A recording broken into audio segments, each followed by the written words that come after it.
Hi guys, so Andrea Jenkyns is a Tory and a Brexiteer. She's the current deputy chairwoman of the ERG, amongst other anti-EU groups. Now, she appeared on the BBC Radio 4 show along with Ed Davey, who's the leader of the Liberal Democrats, on whether Brexit is responsible for the heavy goods vehicle driver shortage. So, as she's a member of the ERG, you can imagine what is not to blame for the current crisis. First, you're going to hear from Ed, who lays out the problems.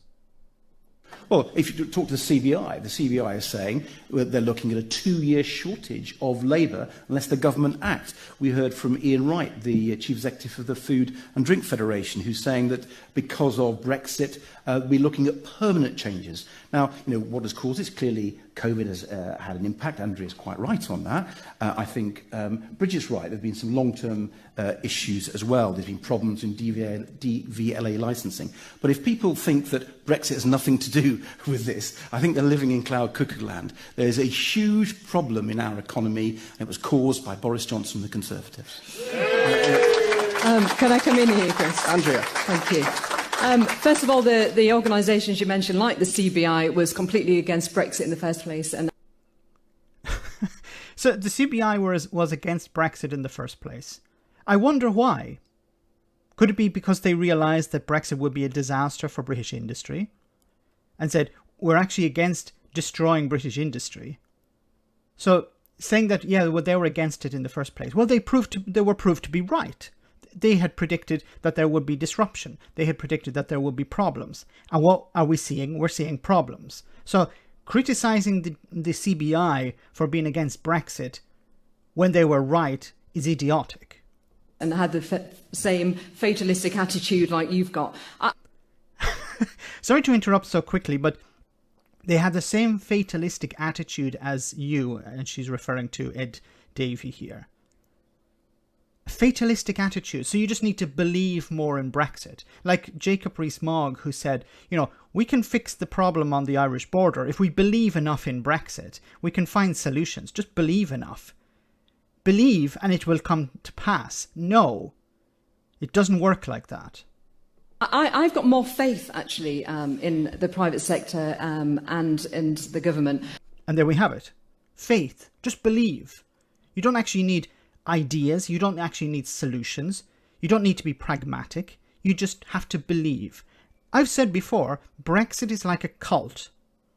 And the people who continue to bang on about how great Brexit is are like cultists who are disconnected from reality and incapable of finding any problems with Brexit.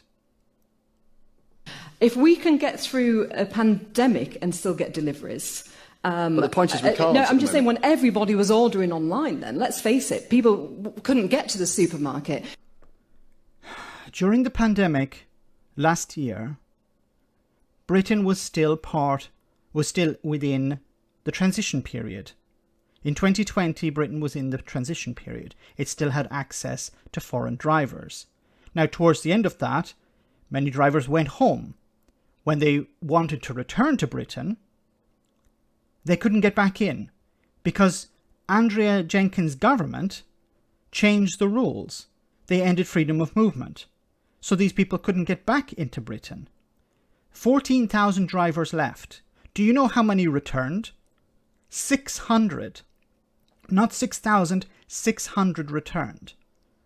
That's why there's a shortage. Now, a typical response from the Tories is that, look, there are other countries that have a shortage of heavy goods vehicle drivers. For example, Poland, Italy, the United States. Yes, but they're not seeing shortages of goods on supermarket shelves. They're not seeing empty supermarket shelves. Why is that? Like, you can have a shortage of heavy goods vehicle drivers, but the problem with Brexit is that's just one part of the problem. You have shortages of workers to pick fruit in the fields. You have a shortage of workers to process stuff in factories. The hospitality industry is crying out for staff. We tend to focus on just the heavy goods vehicle industry, but and that sector, but it's affecting everything. Then we will get through a busy Christmas period. Are you sure? Yes. So what I'm trying to understand is, if we were able to get through these problems during COVID, what's happened now? Why are the problems occurring now? Is it because the economy is opening up and the problems that were caused by your government are now really evident? I think that's the truth. And I think unless you listen to business and the Conservatives listen to business, we're going to have a real problems in our country and Christmas is going to be miserable. But we are listening to businesses. You're not listening to businesses. First of all, you said the CBI are basically Ramoners. So are you going to listen to the CBI? Obviously not. And you haven't been listening to businesses, the sectors either, because they have been asking you for a simple request to add heavy goods vehicle drivers to the shortage occupation list. And your response has been, no, we're not going to do that. So how is that listening to business? Businesses say, here is the solution to the problem. And your response is, we don't want to use that solution. We want to tweak with tests, or we want to make the roads more dangerous by forcing drivers to work more hours. That's not the solution. The industry itself has the solution. Here it is. Add heavy goods vehicle drivers to the shortage occupation list. That will provide some solution. It's not going to undo the damage of Brexit. But this is the industry. They know what they want. They know the solution. And you don't know. Is Andrea Jenkyns an expert in logistics? I highly doubt it. Is anyone within the Conservative Party an expert in logistics? I highly doubt it. So if the logistics companies are saying this is the solution to the problem, or to undo some of the damage, then you should be implementing that. But you're not, for ideological reasons. You know, our government's in conversations, on a daily basis with the industry, and they're working closely with the private sector to ensure that we have a good Christmas. Wasn't Brexit supposed to make everything better? Andrea Jenkyns promoted Brexit in the run-up to it and after it as a panacea. It's going to fix all our problems. You can't get a place on an NHS waiting list. Brexit is going to fix it. You're paying too much for goods. Brexit is going to fix it. It's going to fix all of our problems. Leaky roof in your school. Brexit is going to fix it. We're going to have so much more money. Everything. It's going to be sunlit uplands. And now we're talking about, yes, well, these empty supermarket shelves and this heavy goods vehicle driver shortage is not really a problem because we were able to get through the pandemic. But what planet do these people live on? Look, as I said before, Andrea Jenkyns, Jacob Rees-Mogg, Boris Johnson, these people are not affected by these shortages.